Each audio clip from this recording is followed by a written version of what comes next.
வணக்கம். இன்னைக்கு நாம ஒரு ஆழமான விஷயத்த அலசப் போறோம். எங்க கையில இருக்கிறது ஒரு புத்தகம். பெயர் கடவுள் நதிகளை ஓடச் செய்கிறார். God makes the rivers to flow. ஆமா. இது உலகின் பல புனிதமான கவிதைகள், உரைநடைகளோட ஒரு தொகுப்பு. ஆனா இது ஒரு சாதாரண தொகுப்பு இல்ல. கரெக்ட். அத முதல்லயே தெளிவுபடுத்திடணும். இந்த புத்தகத்தோட ஆசிரியர் ஏக்நாத் ஈஸ்வரன் இத வெறும் படிச்சு ரசிக்கிறதுக்காக உருவாக்கல. இல்லவே இல்ல. இத ஒருத்தரோட வாழ்க்கையே மாத்தக்கூடிய ஒரு கருவியா, ஒரு மேனுவல் மாதிரி வடிவமைச்சிருக்கார். அதனால இன்னைக்கு நாம இந்த புத்தகத்தோட நோக்கம் என்ன, இதோட அமைப்பு எப்படி இருக்கு, இது நமக்கு என்ன சொல்ல வருதுங்கிறத ரொம்ப விரிவாக பார்க்க போறோம். சரி, இதில் இருக்கிற ஒவ்வொரு வரியையும் ஆசிரியர் சும்மா எடுத்து போடல இல்லையா? அதுக்கு சில அளவுகோல்கள் வச்சிருக்காரு. ஆமா, அது ரொம்ப முக்கியம். அந்த வரிகள் நேர்மறையா இருக்கணும், நடைமுறைக்கு ஏத்த மாதிரி இருக்கணும். உலகளாவியதா? ஆமா, உலகளாவியதா இருக்கணும். அப்புறம் நமக்கு உத்வேகம் புடுக்கிறதா இருக்கணும். எல்லாத்துக்கும் மேல அந்த வார்த்தைகள் கடவுளை உணர்ந்த ஞானிகளோட அனுபவத்திலிருந்து வந்ததா இருக்கணும்னு ரொம்ப உறுதியா இருந்திருக்காரு.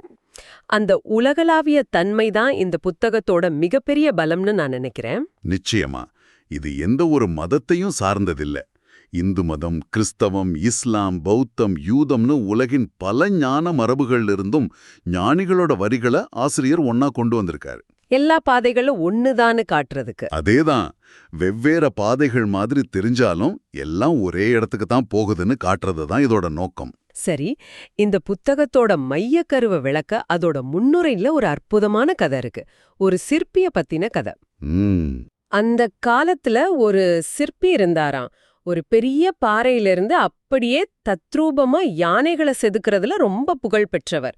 ஒரு நாள் அந்த நாட்டு மன்னர் அவர்கிட்ட உங்க கலையோட ரகசியம் என்னன்னு கேட்டிருக்காரு. அதுக்கு அந்த சிற்பி ரொம்ப அமைதியா ஒரு பதில் சொன்னார். அவர் சொன்னது, மன்னரே, நான் ஒரு பெரிய பாறையை கொண்டு வச்சதும் அதையே உத்து பார்த்துக்கிட்டு இருப்பேன். சும்மா பார்த்துட்டே இருப்பாரா? ஆமா, கொஞ்ச நேரத்துல அந்த பாறைக்குள்ள ஒரு யானை இருக்கிறது எனக்கு தெரிய ஆரம்பிக்கும். என் வேலையெல்லாம் ஒண்ணுதான். என்னது? அந்த யானையை தவிர பாறையில் இருக்கிற மத்த தேவையற்ற பகுதிகளை செதுக்கி எடுக்கிறது மட்டும்தான். மீதி இருக்கிறது நிச்சயமா யானையா தான் இருக்கும் அப்படின்னு சொன்னாராம். ஒரு நிமிஷம், இது கேட்க ரொம்ப சிம்பிளா இருந்தாலும் இதுக்குள்ள ஒரு பெரிய தத்துவம் இருக்குல்ல? இருக்கு. அப்போ அந்த சிற்பி யானைய உருவாக்கல, அது ஏற்கனவே அங்க இருக்குன்னு நம்புறாரு. இது கலையை விட ஒரு வாழ்க்கை பார்வை மாதிரி தெரியுதே. மிகச்சரியா சொன்னீங்க. அதுதான் ஏக்நாத்தீஸ்வரன் சொல்ல வர்ற விஷயமே. நம்மளோட உண்மையான தெய்வீகமான சுயம், அந்த ட்ரூ செல்ஃப்னு சொல்றோமே, ஆமா, அது ஏற்கனவே நமக்குள்ள முழுமையா அந்த யானை மாதிரி இருக்கு. நாம புதுசா எதையும் உருவாக்க தேவையில்லை. ஓ, அப்போ நம்ம வேலை அந்த சிற்பி மாதிரி நமக்குள்ள இருக்கிற தேவையற்ற சுயநலமான எதிர்மறையான எண்ணங்களையும் பழக்கங்களையும் செதுக்கி எடுத்தா போதும். இது ஒரு பெரிய மன அழுத்தத்தை குறைக்குது இல்லையா? நான் புதிதாக மாற வேண்டும் அப்படின்னு நினைச்சு கஷ்டப்படுறதை விட, ஆமா, எங்கிட்ட இருக்கிற தேவையற்றதை நீக்கினா போதும் அப்படிங்கிற எண்ணம் ரொம்ப எளிமையாவும் நம்பிக்கை ஊட்டுறதாவும் இருக்கு. நிச்சயமா. கோபம், பொறாம, பயம், பாதுகாப்பின்மை, இதெல்லாம் தான் அந்த யானை இல்லாத கல் பகுதிகள், தேவையற்ற கற்கள். ஆமா, இது எல்லாம் நாம நீக்கிட்டா அன்பு, அமைதி, ஞானம், தைரியம்னு நம்மளோட உண்மையான இயல்பு தானா வெளிப்படும். இந்த புத்தகம் அந்த செதுக்கல வேலைக்கான ஒரு உளின்னு ஆசிரியர் சொல்றாரு. அப்போ இந்த புத்தகத்தை ஒரு உளியை போல எப்படி பயன்படுத்துறது? ஏதோ ஒரு மந்திரம் மாதிரி இது வேலை செய்யுமா?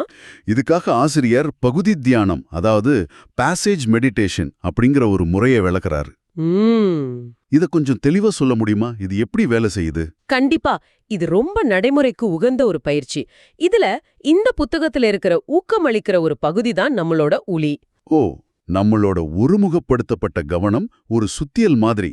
நம்ம மன உறுதி தான் அந்த சுத்தியலை இயக்கிற சக்தி. இதன் பின்னாடி உள்ள தத்துவம் ரொம்ப எளிமையானது, ஆனா ரொம்ப சக்தி வாய்ந்தது. என்னது? நாம் எதை தியானிக்கிறோமோ அதுவாகவே ஆகிறோம். இந்த பகுதி தியானம் செய்யும்போது அந்த வரிய மனப்பாடம் செஞ்சு நாள் முழுவதும் சொல்லிக்கிட்டே இருக்கணுமா, இல்ல ஒரு குறிப்பிட்ட நேரம் ஒதுக்கி தியானம் செய்யணுமா? அதோட நடைமுறை எப்படி இருக்கும்? நல்ல கேள்வி. ஆசிரியர் சொல்ற முறை இதுதான். தினமும் காலையில ஒரு அரை மணி நேரம் ஒதுக்கணும். அரை மணி நேரம்? ஆமா, உங்களுக்கு பிடிச்ச ஒரு பகுதியை தேர்ந்தெடுத்து அத மனசுக்குள்ள திரும்ப திரும்ப மெதுவா முழு கவனத்தோட சொல்லணும். உதாரணத்துக்கு புனித பிரான்சிஸின் ஜபத்தை எடுத்துக்கலாம். சொல்லுங்க. எங்கே வெறுப்பு இருக்கிறதோ அங்கே நான் அன்பை விதைக்க வேண்டும் என்ற வரிய நீங்க தியானிக்கும்போது அந்த வார்த்தைகள் உங்க ஆழ் மனசுல ஆழமா பதியுது. அப்போ வெறுப்புங்கிற தேவையற்ற கல்ல அன்புங்கிற உளியால செதுக்கி எடுக்கிற மாதிரி இது. அதேதான். ஒரு எதிர்மறையான பழக்கத்தை நீக்க அதை விட சக்தி வாய்ந்த ஒரு நேர்மறையான பழக்கத்தை உருவாக்குறது போல. உபமான வார்த்தைகள் தான். அந்த இடத்துல அன்பை விதைக்க வேண்டும்ங்கிற வார்த்தைகளை நாம நங்கூரமிட்டா காலப்போக்கில் அந்த பழைய மனப்பாதை பலவீனமாகி ஒரு புதிய பாதை உருவாகும். மனசோட பழக்கத்தை மாத்தி அமைக்கிற ஒரு பயிற்சி. ஒரு ரீவயரிங் மாதிரி. இந்த வரிகள் வெறும் வார்த்தைகள் இல்ல, ஞானிகளோட அனுபவ நெருப்புல வார்க்கப்பட்டது. அதனால அதுக்கு நம்ம ஆழ்மனசுல இருக்கிற பிடிவாதமான பழக்கங்களை கூட மாத்துற சக்தி இருக்கு. சரி, இந்த தியான முறைய பயன்படுத்தி தேவையற்றதை நீக்கும்போது நம்மளோட பயணம் எப்படி இருக்கும்? அதத்தான் ஆசிரியர் அந்த நதியின் பயணம்ங்கிற அமைப்பு மூலமா விளக்குறாரு இல்லையா? ஆமா, நம்மளோட இந்த ஆன்மீக பயணத்தை ஒரு நதியோட பயணத்துக்கு ஒப்பிடுறாரு.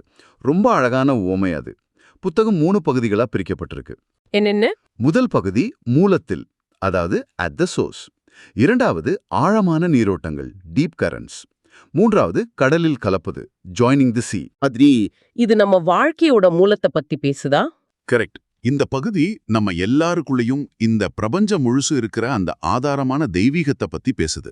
ஓ, அந்த சிற்பி பாறைக்குள்ள யானையோட உருவத்தை முறையா பாக்குறாரே, அது மாதிரி ஒரு அனுபவம் இது. நம்ம உண்மையான சுயம் என்ன, நம்மளோட ஆதாரம் எதுன்னு உணர வைக்கிற வரிகளில் இருக்கு. இதிலிருந்து ஒரு சில வரிகளை சொல்ல முடியுமா? அதோட அர்த்தம் என்னன்னு புரிஞ்சுக்க ஆசையா இருக்கு. நிச்சயமா. உபநிடதங்களிலிருந்து ஒரு வரி வருது, ஈஷாவாசியம் இதம் சர்வம். அப்படின்னா? அதாவது இந்த பிரபஞ்சத்தில் உள்ள அனைத்தும் அந்த இறைவனால் வியாபிக்கப்பட்டுள்ளது. இது என்ன சொல்லுதுன்னா, நீங்க பாக்குற மரம், மலை, மனிதர்கள் எல்லாத்துக்குள்ளேயும் ஒரே சக்தி தான் இருக்குன்னு சொல்லுது. எல்லாம் ஒண்ணுதான். ஆமா. இன்னொரு பக்கம் சூஃபி ஞானி மஹ்மூத் ஷபஸ்தாரி சொல்றாரு, உலகின் ஒவ்வொரு துகளும் ஒரு கண்ணாடி, ஒவ்வொரு அணுவிலும் 1000 சூரியன்களின் ஒளி இருக்கிறது. வாவ்! இது ரெண்டும் வெவ்வேறு கலாச்சாரத்திலிருந்து வந்தாலும் ஒரே விஷயத்தை தான் சொல்லுது. நம்ம ஆதாரம் நமக்கு வெளியில இல்ல, நமக்குள்ளேயும் நம்மை சுத்தியும் இருக்கு. வாவ்! அப்ப முதல் படி அந்த ஆதாரத்தை அறிவளவுல புரிஞ்சுக்கிறது, உணர்றது. இதுக்கு பிறகு நதி அதோட பயணத்தை தொடங்குது. அடுத்த பகுதி ஆழமான நீரோட்டங்கள். இது எதை பத்தினது? ஆதாரத்தை உணர்ந்த பிறகு வெறுமனே அதை அறிவளவுல வச்சுக்கிறது போதாது இல்லையா? ஆமா, அது வெறும் தகவலாதான் இருக்கும். அதோடன் ஒரு உணர்வுபூர்வமான பிணைப்பை ஏற்படுத்துறது தான் அடுத்த படி. அதனாலதான் ஆசிரியர் பக்தி பாடல்களையும் ஜபங்களையும் 2ஆம் பகுதியில வைக்கிறாரு. இது அறிவிலிருந்து அனுபவத்திற்கு நம்மளை நகர்த்துங்கிறது. நதி ஆழமாக வேகமா ஓடுற மாதிரி. ஆமா, இந்த பகுதி ரொம்ப சக்தி வாய்ந்தது. இது அன்பின் பாதைன்னு சொல்லலாமா? நிச்சயமா. இது பக்தி மார்க்கம். இதுல உலகின் தலை சிறந்த இறையன்பர்களோட பாடல்களும் ஜபங்களும் இருக்கு. உதாரணமா புனித பிரான்சிஸின் ஜபம், ஆண்டவரே என்னை உம்முடைய சமாதானத்தின் கருவியாக்கணும்னு ஆரம்பிக்கும். இது வெறும் வேண்டுதல் இல்ல, தன்னை அந்த தெய்வீக சக்திக்கு முழுசா அர்ப்பணிக்கிற ஒரு நிலை. அதே மாதிரி மீராவோட பாடல்கள் இருக்கு. கிருஷ்ணன் மேல அவங்க கொண்ட காதல் வெறும் மனித காதல் இல்ல, அது ஒரு தெய்வீக காதல். ஆமா, அது ஜீவாத்மா பரமாத்மாவோட இணைய துடிக்கிற ஒரு ஆழமான ஏக்கம். முதல் பகுதியில எல்லாம் ஒன்றுன்னு புரிஞ்சுக்கிட்டோம். இப்ப 2வது பகுதியில அந்த ஒன்று மேல ஒரு ஆழமான அன்பை வளர்த்துக்கிறோம். அறிவும் உணர்வும் ஒன்னா சேர்ற இடம் இது. அதேதான் அவெலா நகரின் புனித தெரேசா சொல்ற ஒரு வரி இதுல இருக்கு. என் அன்பானவர் என்னுடையவரானார், நான் சந்தேகமின்றி அவருடையவளானேன். இந்த மாதிரி வரிகள் அந்த உறவோட ஆழத்தையும் நெருக்கத்தையும் காட்டுது. இது தத்துவம் இல்ல, இது ஒரு நேரடி அனுபவம். கரெக்ட். இந்த அனுபவம் தான் நம்ம பயணத்துக்கு வேகத்தையும் சக்தியையும் கொடுக்குது. சரி, நதி மூலத்திலிருந்து புறப்பட்டு ஆழமா ஓடி கடைசியா எங்க போகும்? கடலுக்கு. அதுதான் 3வது பகுதியான கடலில் கலத்தல். இது இறப்பு பத்தியும் அதுக்கப்புறம் என்னங்கறத பத்தியும் பேசுதா? ஆமா, ஆனா இது பயமுறுத்துற விதமா இருக்காது. இது பயணத்தோட உச்சக்கட்டம், இறுதி இலக்கு. ஒரு முடிவா? ஆமா, தனிப்பட்ட நதி முடிவில்லாத கடலோட கலக்கிற மாதிரி தனிப்பட்ட சுயம் பிரபஞ்சத்தோட ஒன்னா கலக்கிற நிலையை இது விளக்குது. இந்த நிலையில பிறப்பு இறப்புங்கிற எல்லைகளே மறைஞ்சிடுது. இது கொஞ்சம் புரிஞ்சுக்க கஷ்டமா இருக்கே. நாங்கிற உணர்வே இல்லாம போயிடுமா? இது நான் அழிஞ்சு போறதில்ல, நான் விரிவடையிறது. ஒரு துளி தண்ணி அது கடல்ல கலக்கும்போது அழிஞ்சு போகுதா இல்ல கடலாவே மாறுதா? கடலாவே மாறுது. அது மாதிரிதான் பகவத்கீதையிலிருந்து ஒரு வரி இதுல வருது. உண்மையானது ஒருபோதும் அழிவதில்லை, உண்மை இல்லாதது ஒருபோதும் இருந்ததில்லை. ஓ, நம்மளோட உடல், நம்மளோட சின்ன சின்ன ஆசைகள் இதெல்லாம் உண்மை இல்லாதது. ஆனா நம்மளோட உண்மையான சுயம், அந்த ஆத்மா, அது உண்மையானது. அதுக்கு அழிவே இல்ல. இதுக்கு வேறொரு எடுத்துக்காட்டு இருக்கா? சாந்தோக்கிய உபநிடதம் ரொம்ப அழகா சொல்லுது. எப்படி பல நதிகள் கடல்ல கலந்து தங்களோட பெயரையும் உருவத்தையும் இழக்குதோ, ஆமா. அதே மாதிரி ஞானமடைஞ்ச எல்லா உயிர்களும் அந்த தூய மெய்ப்பொருளோட கலந்து தங்களோட தனித்தன்மையை இழந்து அதாவே மாறிடுது. இதுதான் பயணத்தோட முடிவு.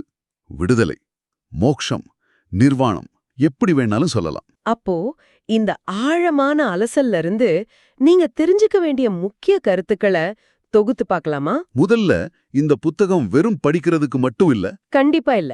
இது வாழ்க்கைய மாத்துறதுக்கான ஒரு நடைமுறை வழிகாட்டி. இது ஒரு தத்துவ நூல் என்பதை விட ஒரு பயிற்சி நூல். ரெண்டாவதா, நம்ம உண்மையான சுயத்தை நாம புதுசா உருவாக்க தேவையில்ல. அது ஏற்கனவே நமக்குள்ள முழுமையா இருக்கு. அந்த யானை மாதிரி. ஆமா. அத மறைக்கிற தேவையற்ற விஷயங்களை அந்த சிற்பி மாதிரி நம்ம செதுக்கி நீக்கினா மட்டும் போதும். இது நமக்கு ஒரு பெரிய நம்பிக்கையையும் சுய கருணையையும் கொடுக்குது. நாம எவ்வளவு தவறுகள் செஞ்சிருந்தாலும் நம்மளோட உண்மையான சுயம் எப்போதும் தூய்மையானது, களங்கமற்றதுங்கிற எண்ணம். அது ஒரு பெரிய ஆறுதல். ஆமா. மூணாவதா, இதோட உலகளாவிய தன்மை. இந்து மதம், கிறிஸ்தவம், இஸ்லாம், பௌத்தம், யூதம்னு பல மதங்கள்ல இருந்து ஆசிரியர் கருத்துக்களை தொகுத்திருக்கிறதுக்கு ஒரு ஆழமான காரணம் இருக்கு. ஆமா. அதோட நோக்கம் என்னன்னா, இந்த உண்மைகள் எந்த ஒரு மதத்துக்கும் மட்டும் சொந்தமானவை இல்லைன்னு உணர்த்துறது தான். எல்லா ஞானிகளோட பாதையும் வெவ்வேறு ஆறுகள் மாதிரி தெரிஞ்சாலும் அவை எல்லாமே ஒரே கடவுளின் நதியில தான் சங்கமிக்குதுன்னு இது காட்டுது.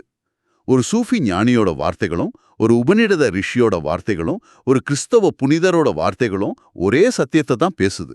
வெவ்வேறு மொழிகள்ல, வெவ்வேறு கலாச்சார பின்னணியில. ஆனா உள்ளர்த்தம் ஒண்ணுதான்.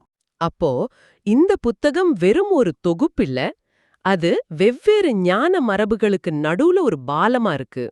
ஒரு ஒருங்கிணைந்த பார்வையை நமக்கு கொடுக்குது. மிகச்சரி. இது வெறுமனே எல்லாத்தையும் ஒன்னா சேர்க்கறது இல்ல, எல்லாத்துக்கும் அடிப்படையா இருக்கிற அந்த ஒற்றை உண்மையை நமக்கு காட்டுது. இறுதியா உங்களுக்காக ஒரு சிந்தனை.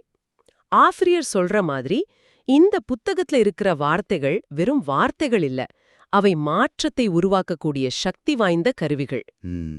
உங்க வாழ்க்கையில அந்த சிற்பி செதுக்கி எரிந்த யானை அல்லாத கல் எதுவா இருக்கும்னு நீங்க எப்பதாவது யோசிச்சிருக்கீங்களா?